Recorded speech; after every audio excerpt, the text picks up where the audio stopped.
Arlala Ramanatsu est la nouvelle PDS de la commune urbaine d'Antananarivo après la démission de Richard Ramanambitan qui était aux abonnés absents depuis quelque temps, une décision qui n'a pas été communiquée préalablement aux conseillers municipaux selon la plateforme Antsu. La ministre de l'Éducation nationale a souligné aujourd'hui la gratuité de l'éducation dans les écoles publiques. Cependant, cette gratuité n'est pas accompagnée du soutien financier nécessaire de l'État, a déploré l'Association des enseignants et éducateurs qui craint que cela n'entraîne des conflits entre les parents et les directeurs d'école. De l'actualité internationale, l'épidémie de Mpox ne cesse de progresser en RD Congo. Plus de 710 personnes sont décédées parmi les 16 700 cas enregistrés. Le gouvernement a annoncé un plan de riposte et espère recevoir les premières doses de vaccins cette semaine.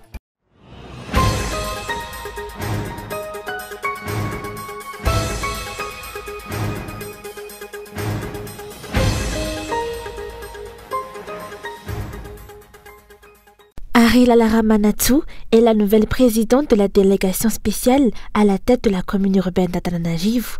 Cette nomination intervient après la démission de Richard Ramanambitan qui occupait ce poste depuis le 1er mars mais qui était aux abonnés absents depuis quelque temps.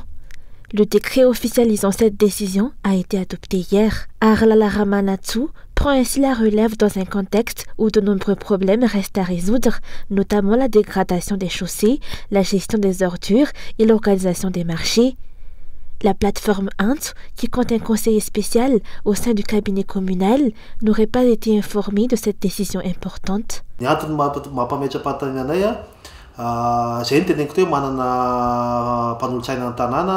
plateforme Antsu dispose d'un conseiller municipal, mais celui-ci n'a pas été informé de cette décision concernant l'administration de la commune.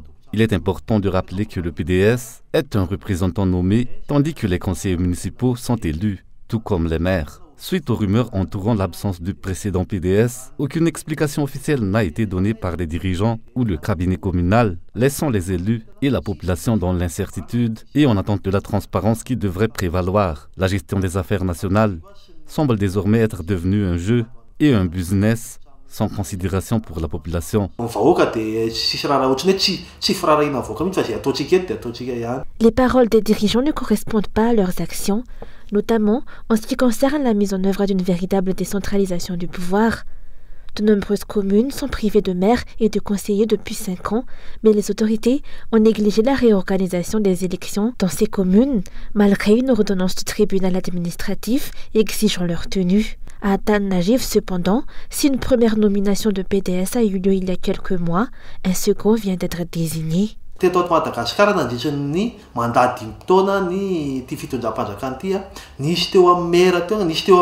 Au cours du premier mandat de 5 ans de ce régime, environ 20 communes sont restées sans maire, sans que cela n'éveille l'attention des dirigeants ni des ministres de l'Intérieur. La loi 2014-020 stipule pourtant la réorganisation des élections en cas de litige électoral ou pour d'autres raisons spéciales liées aux maires. Les collectivités territoriales décentralisées doivent être dirigées par des élus pour garantir leur développement. Cependant, ces 20 communes ont été ignorées et laissées à l'abandon pendant 5 ans sans nomination de PDS. En revanche, pour la commune urbaine d'Antananarivo, les changements de PDS se succèdent comme dans un jeu. Quel est réellement l'objectif? Est-ce véritablement pour le développement?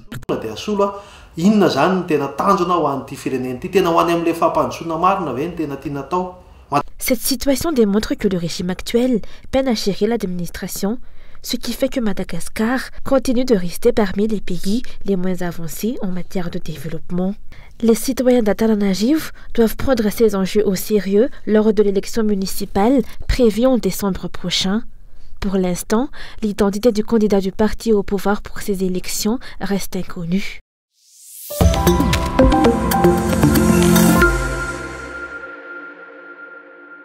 La ministre de l'Éducation nationale a souligné aujourd'hui la gratuité de l'éducation dans les écoles publiques, tout en précisant que les parents devront encore contribuer à la rémunération des enseignants non fonctionnaires non subventionnés. La dite gratuité n'est pas accompagnée de financement nécessaire, a cependant souligné l'Association des enseignants et éducateurs.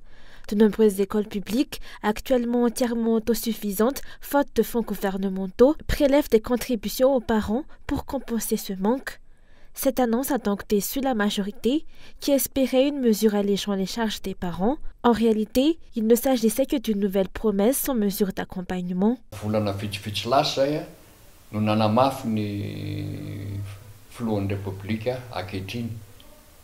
Il y a quelques mois, le président avait affirmé que l'inscription dans les écoles publiques était gratuite. Ainsi, la déclaration récente de la ministre concernant la gratuité de l'éducation a suscité la surprise. Où est la nouveauté dans cette annonce? Il semble que ce ne soit que des paroles en l'air. Le président n'a pas changé, et la ministre, après avoir démissionné à 2 reprises récemment, est revenue pour répéter ce qui a déjà été dit. Cela ressemble davantage à une manœuvre pour détourner l'attention du peuple. Si la ministre avait une solution, elle l'aurait appliquée depuis le temps, au lieu de répéter le même discours.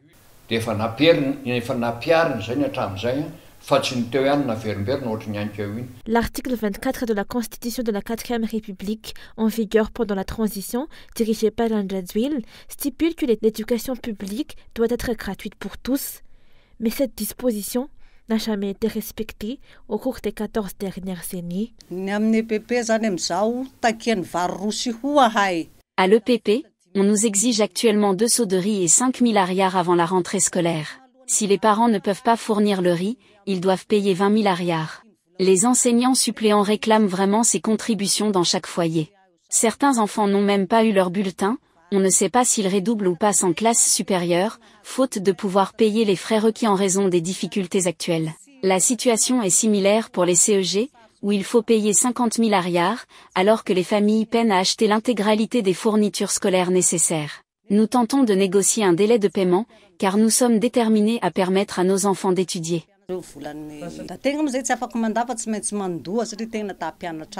L'association des enseignants et éducateurs craint que cette déclaration de la ministre ne provoque des conflits et des troubles au sein des écoles publiques, alors que la rentrée scolaire approche.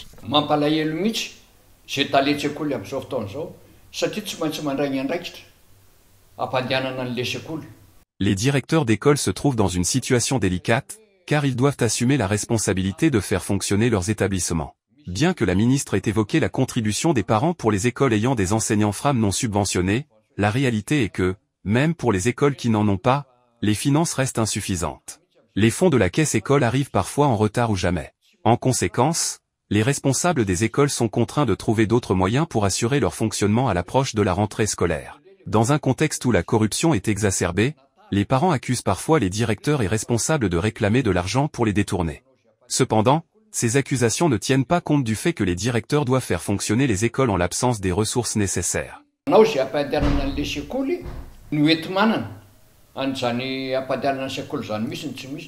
De plus, les réductions budgétaires appliquées cette année au ministère risquent d'aggraver les difficultés existantes.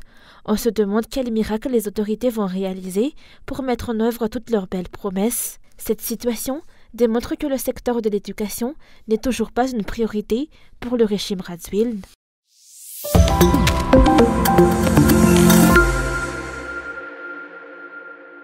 Le secteur de l'éducation à Madagascar est désormais réduit à un simple levier pour obtenir des fonds auprès des donateurs au détriment des intérêts des enfants malgaches.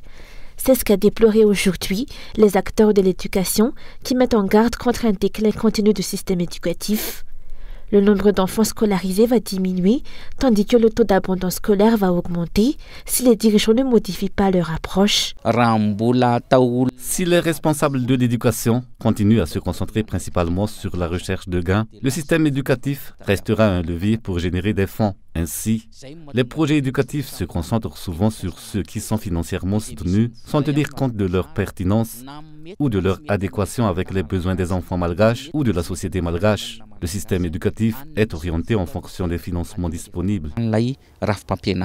Tous les indicateurs sont au rouge, signalant la dégradation du système éducatif dans le pays.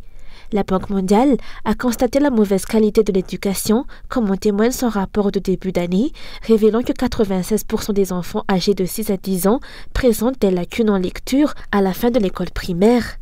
De plus, le dernier rapport de l'UNICEF indique une augmentation de 30% du taux d'abandon scolaire. Ces chiffres illustrent l'échec des dirigeants à assurer une éducation adéquate pour tous. La politique de l'éducation pour tous a été adoptée dès la fin du XXe siècle. Avec l'augmentation de la population, on devrait logiquement voir une hausse du nombre d'enfants scolarisés, conformément aux lois et aux droits fondamentaux de l'homme et de l'enfant. Selon ces droits, chaque enfant a le droit de recevoir un enseignement et une éducation de qualité et gratuite. Un changement de système et de gestion qui requiert une grande détermination politique de la part des dirigeants est attendu selon les acteurs de l'éducation. Ces derniers ne devraient pas se contenter de faire des déclarations. Leurs actes doivent correspondre à leurs paroles pour véritablement résoudre les problèmes entourant le secteur éducatif.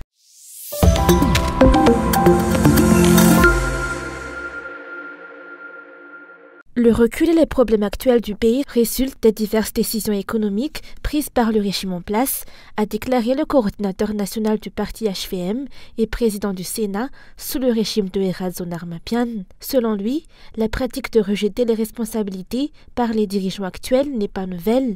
Lors de la présentation des nouveaux membres du gouvernement la semaine dernière, Anjadzwil a en effet reconnu que le pays était en difficulté, mais tout en se demandant encore si la responsabilité incombe à l'actuelle administration ou aux dirigeants précédents.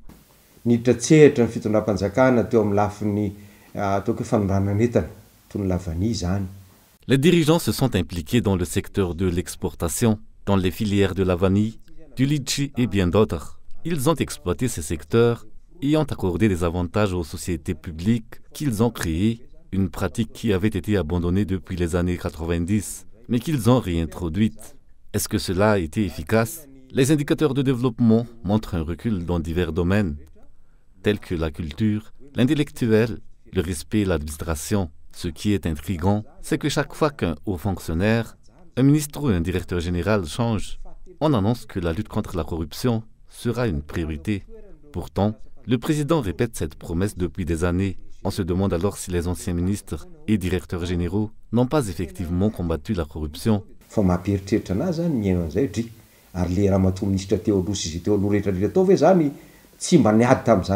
Quelle est la politique apportée par les dirigeants face aux problèmes du pays? En comparant la situation actuelle avec celle de 2009, lorsqu'Anjadzwil a pris le pouvoir, comment Madagascar a-t-il évolué? Les perspectives pour l'avenir sont inquiétantes selon les explications. Aujourd'hui, ils s'enrichissent, mais notre avenir de demain reste incertain. Madagascar est clairement en déclin, tout est détruit. Et tout ce que nous avons construit au fil des années est en train d'être démantelé.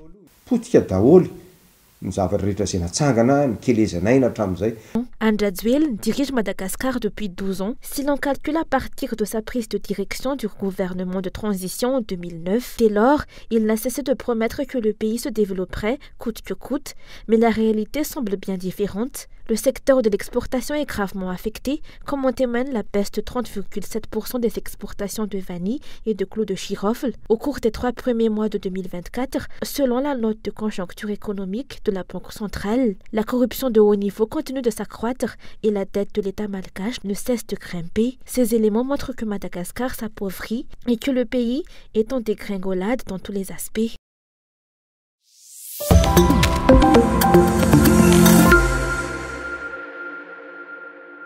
La lutte contre la corruption à Madagascar est entravée par le népotisme des dirigeants, ont déploré aujourd'hui les politiciens. Un exemple flagrant est le cas du nouveau ministre de la Justice, Benjamin Alexis Rakotomandib, qui est l'époux d'un membre de la Haute Cour constitutionnelle. De même, l'ancien ministre du Travail, de l'Emploi et de la Fonction publique, Gisèle Ranab, est l'épouse de Damar Senranjanarse, l'actuel président de la Commission électorale nationale indépendante. Ces exemples illustrent le népotisme rampant dans le pays, une pratique qui engendre confusion des responsabilités et exacerbation de la corruption, a déclaré aujourd'hui le parti MFM au Ptolna Enfant National Madagascar.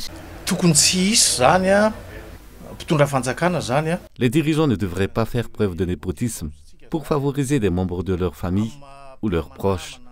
Pourtant, il est déjà arrivé dans le pays que dans 2 institutions distinctes, l'exécutif et le législatif, 2 époux occupent des fonctions importantes. Il appartient à chacun de respecter les principes éthiques associés à son poste.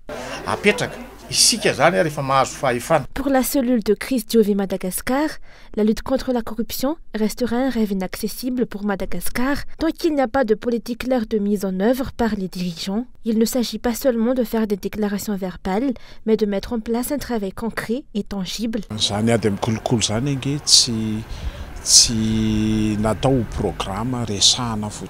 La lutte contre la corruption ne doit pas se limiter au discours. Elle nécessite des actions concrètes. Si les dirigeants souhaitent réellement redresser le pays, combien de ministres impliqués dans des affaires douteuses ont été poursuivis? Aucun. Certains ont même été reconduits ou élus députés. Alors, de quelle lutte contre la corruption parle-t-on dans le pays? Il ne s'agit que de paroles. Une habitude d'Andrasville dans l'administration du pays qui consiste à faire des effets d'annonce. Chez les pays respectant l'état de droit, le népotisme qui prévaut actuellement dans le pays n'a plus sa place. Les institutions et systèmes en lesquels le peuple a placé sa confiance doivent être indépendants et ne pas servir les intérêts de particuliers, ont également souligné les politiciens.